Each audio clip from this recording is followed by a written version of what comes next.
práticas semelhantes ao carnaval remontam à Roma antiga. Por exemplo, as chamadas Saturnálias, que consistia na adoração ao deus Saturno, deus de colheita.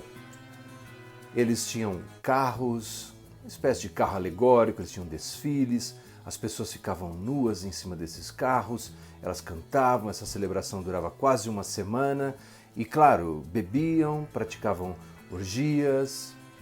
E esse carro sobre o qual eles se transportavam era conhecido como carro navalis.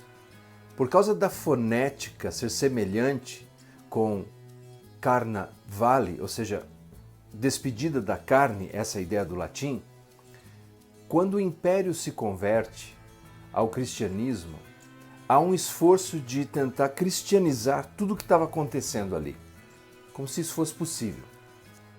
Então a ideia era que ao invés dessas festas pagãs aconteciam ali próximo a dezembro, elas acontecessem antes da Páscoa, 40 dias antes da Páscoa, seria o Carnavale. A ideia é a despedida da carne, a festa de despedida da carne, porque depois disso os cristãos entrariam num período chamado de Quaresma, 40 dias, em que eles fariam uma profunda reflexão do significado da paixão de Cristo, da sua morte e eventualmente a sua ressurreição na Páscoa.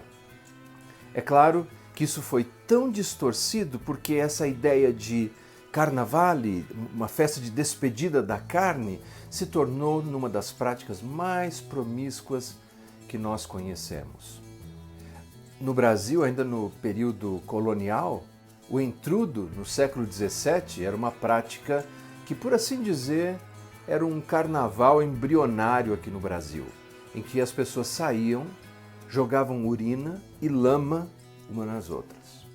Mas pense por um instante, a essência de carnaval é essa celebração da carne. A Bíblia nos adverte.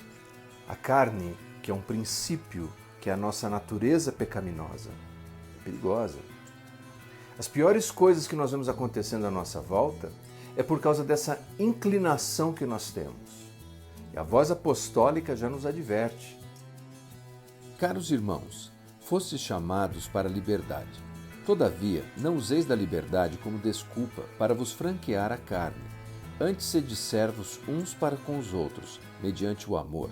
Gálatas 5,13. Nós não deveríamos dar lugar à carne. Ainda mais celebrar a carne. Imagine os estímulos que colocamos ali. Não se apaga fogo com gasolina. Eu me lembro dessa fábula. Um homem encontra um grilo e ele alimenta o grilo. O grilo cresce, se torna um gato, tamanho de um gato. E ele então alimenta. E o bicho cresce, fica do tamanho de um cachorro. Ele alimenta aquele cão que cresce, fica do tamanho de um leão. E aí o devora. A carne é assim. É algo que nós não devemos alimentar, porque se alimentarmos, nós acabaremos devorados.